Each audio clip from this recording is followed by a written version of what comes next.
నమస్తే, welcome to our channel. నేను ప్రియాంకరావు. తిరుమల తిరుపతి దేవస్థాన ప్రసాదానికి సంబంధించి కల్తీ నెయ్యి వ్యవహారం, ఈ కేసు ఒక కొలిక్కి రాబోతుందా, కేసు క్లోజ్ అయిపోతుందా అనే అనుమానాలు వ్యక్తమవుతున్నాయి. మరి ఎందుకు అంటే సెకండ్ ఛార్జ్ షీట్ కూడా ఫైల్ చేయబోతున్నారు. మరి ఈ నేపథ్యంలో అసలు దోషులు ఎవరు, ఏం తెలిసింది ఇన్వెస్టిగేషన్ టీం అనేది తెలుసుకుందాం. మనతో మాట్లాడడానికి సీనియర్ జర్నలిస్ట్ సిఎస్ రావు గారు ఉన్నారు. ఆయన తెలుసుకుందాం. నమస్కారం సార్. సార్, కల్తీ నెయ్యి కేసుకు సంబంధించి కేసు క్లోజ్ అయిపోతుంది, ఎందుకంటే పోలీసులు సెకండ్ ఛార్జ్ షీట్ కూడా ఫైల్ చేసేస్తున్నారు కాబట్టి కేసు ఒక కొలిక్కి వచ్చేసింది అని చెప్పేసి అంటున్నారు. అసలు ఏంటి, ఏం జరుగుతుంది, ఈ కేసు అప్డేట్స్ ఏంటి? మరో వారం రోజుల్లో రెండో ఛార్జ్ షీట్ కూడా దాఖలు చేయబోతున్నారు. ఫస్ట్ ఛార్జ్ షీట్ వేశారు, రెండో ఛార్జ్ షీట్ కూడా వేయబోతున్నారు. అంటే రెండో ఛార్జ్ షీట్ కూడా వేయబోతున్నారంటే విచారణ ఆల్మోస్ట్ ఫైనల్కి వచ్చిందని చెప్పి మనం భావించడానికి అవకాశం ఉంది. గత 4 రోజుల నుంచి సుబ్రహ్మణ్యం అనే అతన్ని పర్చేసింగ్ డిపార్ట్మెంట్ జిఎంగా చేశారు, జనరల్ మేనేజర్గా చేసి రిటైర్ అయినట్టు సుబ్రహ్మణ్యాన్ని, అలాగే అజయ్ కుమార్ సుగంధ్ సంబంధించినటువంటి ఢిల్లీ అతను, సుగంధ రసాయనాలు అలాగే ఫ్రాగ్రెన్స్కి సంబంధించిన కంపెనీ అతనిది అజయ్ కుమార్, అతన్ని వీళ్ళిద్దరిని 4 రోజుల నుంచి విచారించారు. వీళ్ళిద్దరితో పాటు అప్పన్న ఆయన్ని విచారించారు. అప్పన్నని విచారించినటువంటి క్రమంలో కొన్ని కీలకమైనటువంటి విషయాలు బయటపడ్డాయని చెప్పి తెలుస్తుంది. ఎందుకు, అప్పన్న అకౌంట్స్, అతని అకౌంట్స్లో ఎంత డబ్బులు ట్రాన్స్ఫర్ అయినాయి ఆ సంవత్సరాల్లో, వైవి సుబ్బారెడ్డి గారు తిరుమల తిరుపతి దేవస్థానం చైర్మన్గా ఉన్నప్పుడు అప్పన్న అకౌంట్స్లో ఎంత ట్రాన్సాక్షన్స్ జరిగినాయి, ఎక్కడెక్కడ ఎంత జరిగినాయి, ఇవన్నీ ఆరాధిస్తున్నారు. అయితే అప్పుడు ఫోను సంబంధించినటువంటి ఆ రోజు ఆయన వాడినటువంటి ఫోను, ఆయన ఫోన్కి సంబంధించినటువంటి లావాదేవీలు ఇవి ఏవైతే ఉన్నాయో అవి కాల్ డేటా కోసం పోలీసులు విచారణాధికారులు ప్రయత్నం చేస్తున్నారు. అయితే ఆ ఫోన్ మార్చేశాడు అపన్న. ఆ ఫోను నెంబర్ ఇస్తే కనుక, ఆ ఫోన్ నెంబర్ ఉన్నటువంటి డేటా ఇస్తే, లేదంటే ఆ ఫోన్ కనుక అప్పచెప్తే అప్పుడు ఉపయోగించిన ఫోన్ని వీళ్ళకి ఇన్వెస్టిగేషన్ ఈజీ అవుతుంది. కానీ అతను అప్పచెప్పడానికి నిరాకరించాడు. సో దీంతో ప్రత్యామ్నాయ మార్గాలు వెతుకుతున్నారు. జనరల్గా కూడా మనకి ప్రొవైడర్స్ని అడిగితే, ఇప్పుడు టెలిఫోన్ ప్రొవైడర్స్ని అడిగారు అనుకోండి, వాళ్ళు 6 months ఇస్తారు, 6 months బిఫోర్ది ఉండదు. కాకపోతే ఐక్లౌడ్లో ఒకవేళ కనుక ఐక్లౌడ్లో కనుక వీళ్ళు ట్రాన్సాక్షన్స్ కనుక ఐక్లౌడ్కి యాక్సెప్ట్ చేస్తే ఐక్లౌడ్లో నుంచి తీయచ్చు, అది 2 years తీయచ్చు అని చెప్తున్నారు ఐక్లౌడ్లో అయితే. సో టెక్నికల్గా ఇప్పుడు సహకరిస్తే అప్పన్న ఈ మొత్తం బయటకు వస్తుంది, సహకరించకపోతే మరింత జటిలం అవుతుంది విచారణ, డిలే అయ్యే అవకాశం ఉంది. ఎందుకు, క్లౌడ్ డేటా తీసుకోవాలి, ఇవన్నీ కొంచెం డిలే ప్రాసెస్. కాకపోతే అప్పన్న ప్రాథమికంగా ఆయన అకౌంట్స్లో భారీగా డబ్బు మార్చాడు. ఎవరెవరికి మార్చాడు ఏంటి అనేది బయట రావాలి, విచారణలో బయట రావాలి. పోలీసులు అయితే అనుమానిస్తున్నారు. ఎందుకు అనుమానిస్తున్నారంటే, సుబ్రహ్మణ్యాన్ని జిఎంని విచారించినప్పుడు ఆయన చెప్పింది ఏంటంటే, నాకు తెలియదు, నేను పర్చేజ్ వరకు చూస్తాను తప్ప నాకు మిగతా విషయాలు తెలియదు, నేను బోలేబాబా కంపెనీని, డైరీని, ఏఆర్ డైరీని, వీటిని నేను విజిట్ చేశాను, కానీ విజిట్ చేసినా నాకు తెలియదు అని అన్నాను. తెలియదు అన్నప్పుడు విచారణాధికారులు ఏం చెప్పారంటే, నువ్వు ఆ కంపెనీలకు పోయి బోలేబాబా డైరీకి వెళ్ళినప్పుడు నువ్వు 3.5 లక్షల రూపాయల డబ్బులు, వెండి పళ్ళెము, మొబైల్ ఫోను ఇవన్నీ తీసుకున్నావా లేదా వాళ్ళ దగ్గర గిఫ్ట్ కింద అని అడిగితే, లేదు నేను తీసుకోలేదని చెప్పాడు. మరి ఇంకెవరెవరికి లంచాలు ఇచ్చారు వీళ్ళు అని అంటే, అది నాకు తెలియదు అని చెప్పారు. సో 4 రోజుల పాటు ఆయన్ని విచారించారు, అజయ్ కుమార్ని విచారించారు. వాళ్ళ దగ్గర నుంచి సమాచారం అలాగే వాళ్ళు ఇచ్చినటువంటి వాంగ్మూలాన్ని తీసుకున్నారు.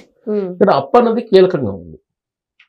ఈ అప్పన్నది కీలకంగా ఎందుకు ఉందనంటే, ఈ మధ్యకాలంలో ధర్మారెడ్డి గారిని వాళ్ళు విచారించినప్పుడు కూడా పై వాళ్ళ ఒత్తిడి అని చెప్పారు. అవును. సో ఇప్పుడు విచారణలో కూడా ఏం చెప్తున్నారు, ఆ రోజున మొత్తం చైర్మన్ గారిదే నడిచింది కాబట్టి ఏకఛత్రాధిపత్యం, ఆయన చెప్పింది మేము విన్నాం అన్నట్టుగా మాట్లాడుతున్నారు. అవును.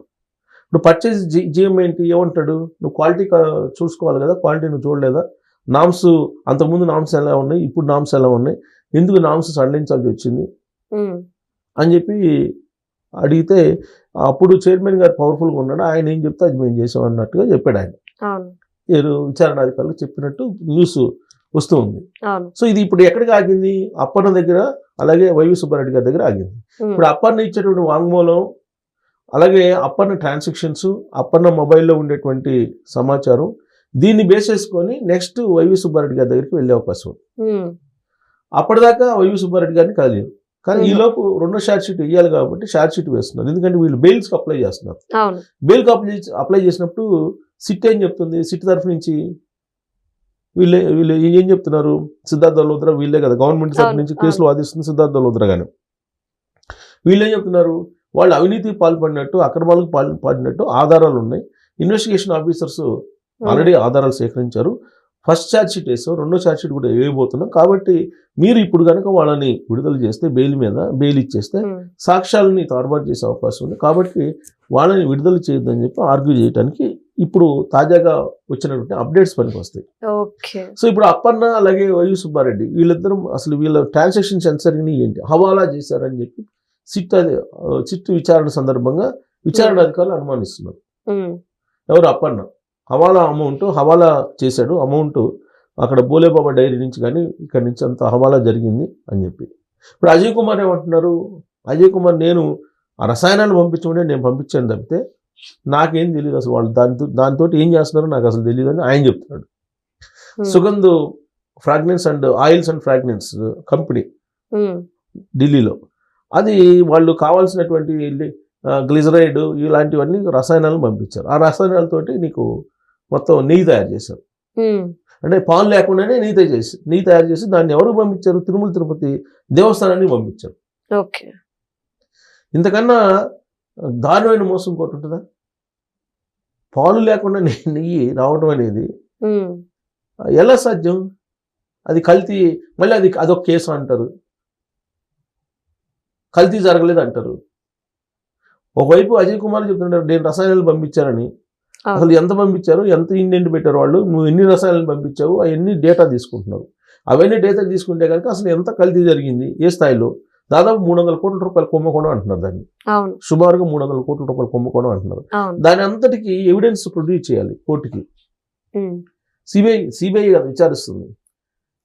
సో నీకు ఇదంతా ఎవిడెన్స్ ప్రొడ్యూస్ చేయాలంటే నీ దగ్గర ఎంత రసాయనాలు తీసుకున్నారు, ఎంత కొన్నారు, ఎన్ని పాలు తయారు చేశారు, నెయ్యి పాలు లేవులే నెయ్యి ఎంత నెయ్యి తయారు చేశారు, ఎంత తిరుపతి దేశానికి తిరుమల వెంకటేశ్వరకి ఎంత సరఫరా చేశారు, అక్కడి నుంచి మళ్ళీ ఎంత డబ్బు తీసుకున్నారు, ఇవన్నీ క్యాల్కులేట్ చేసి టోటల్గా ఎంత వీళ్ళు ఫ్రాడ్ చేశారు, ఎన్ని రసాయనాలు కలిపారు, రసాయనాలు కాకుండా ఇంకేమైనా కలిపారా, ఇవన్నీ ఫర్దర్ ఇన్వెస్టిగేషన్లో ఖచ్చితంగా కోర్టుకు చెప్పాలి ఎవరు, విచారణ అధికారులు. అందుకని ఇప్పుడు అప్పన్న నోరు తెరిస్తే మొత్తం లావాదేవీలకు సంబంధించిన మొత్తం బయటకు వస్తుంది. అజయ్ కుమార్ ఇన్వెస్టిగేషన్ 4 రోజుల నుంచి పోలీస్ కస్టడీకి తీసుకున్నారు కాబట్టి 4 రోజుల నుంచి ఆయన రసాయనాలకు సంబంధించిన అంశం ఇచ్చాడు. సుబ్రహ్మణ్యం ఆల్రెడీ చెప్పారు కొంత సమాచారం. ఇప్పుడు చెప్పాల్సింది, నోరు తెరవాల్సింది ఎవరు, అప్పన్న. ఈ అప్పన్న నోరు తెరవకపోతే ఆ మొబైల్ డేటా, ఆ ఫోన్లు అన్నీ సేకరించేసి వాటి ద్వారా మళ్ళీ ప్రొవైడర్స్కి వెళ్ళి గూగుల్ టేక్అవుటో లేకపోతే ఇంకో టెక్నాలజీని ఉపయోగించుకొని అవి మొత్తాన్ని బయటకు తీసుకొచ్చేటువంటి అవకాశం ఉందా.